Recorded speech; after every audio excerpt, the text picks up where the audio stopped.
Hi, this is Cam. Welcome back to my channel.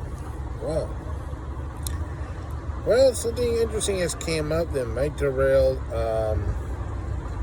Phil Murphy's chances of re-election. We thought there was nothing that the Republican candidate could do to knock him out in this coming election. Unfortunately, Phil Murphy's problem is across the river. See, I'm in Inglewood, not far from the transit center here.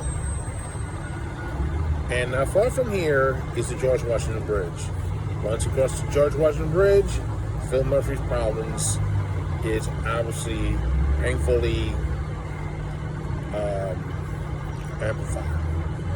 The situation is this. My former employer, who you all recall, tried to get me to come back to work for them, and I flatly turned them down.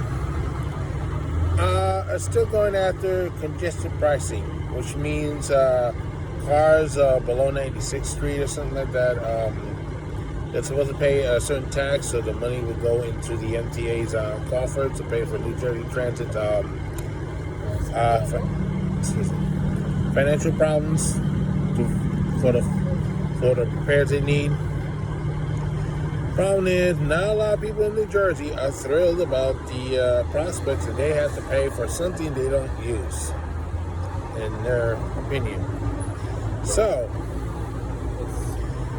what does Murphy have to do with this? Unfortunately, you may recall he got in because of Bridgegate. So, anything involving the bridge or tolls is a death sentence for anybody who's governing this state. The person that was supposed to replace the last governor, she lost because of the scandal. You know, that's the scandal where they were delaying people coming into the tolls and to George Washington Bridge because of people didn't want to support the last governor before Murphy. So that became a big brouhaha scandal. Fortunately, the person that's trying to run cost her the election. So this is a possibility that this may cost Joe, not Joe.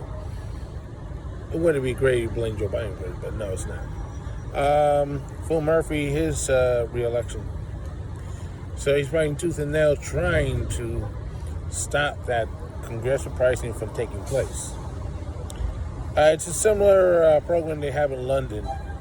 But the difference is the people in London will support it for the London Underground that needs a lot of financial support.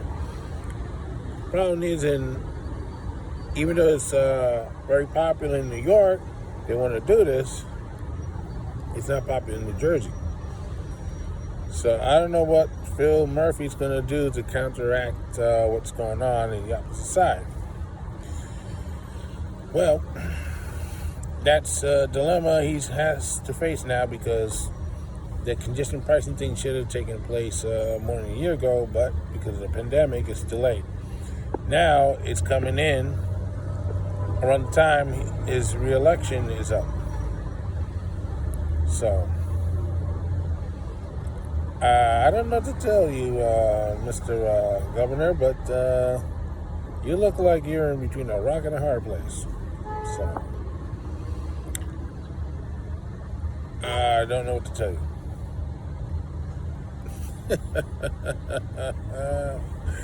I'm sorry, but it's kind of funny, isn't it? So, you may recall New York City Transit and part of the NTA, they're in financial problems. Part of it's the pandemic. The other problems is them. They don't know how to manage money. They know how to screw up their employees, but they don't know how to manage money. And that's why their maintenance and operation are in shambles. That's why they need extra money. I know the 211s are coming in soon. But if we don't have the complete infrastructure to operate a CBTC 211 style train all over the place on the B&T and the A divisions. Well, you get the point. Problems. Oh, and by the way, I think the Octo may be dying on the G, because if they replace all the equipment with the 160s, they can't operate Octo because the train is over 20 feet past the 300-foot limit set by Octo in 1996. And the authority had an opportunity more than once to get rid of that rule, but they didn't do anything about it. It's only when the next president of the TW came in, who was anti-Octo, versus the one who didn't give a crap, that employees on the subway division were losing their job to Octo. Then they did something about it, but it was too late. So that's part of the money problems. They try to do programs that doesn't always pan out, and Octo is one of these programs that's not panning out. At this time, there should be trains running without any conductors, full length, on all lines. But because of mismanagement and missed opportunities and screwy ideas, it's the reason why you only have a few lines without them. And some of those lines are dying. That's another reason why this money from the tolls from the cars coming in below 96th Street is important for the state to fix the shortcomings in New York City Transit. Unfortunately, the people in New Jersey do not give a rat's behind about New York City Transit, especially if they're not using the subway that much. They're coming in by car or by bus. That is the dilemma. And that's what Phil Murphy is now facing. So, let's see what happens. If congestion pricing goes through and Phil Murphy can't do anything about it, we might end up with a new governor. So, we will do something about it.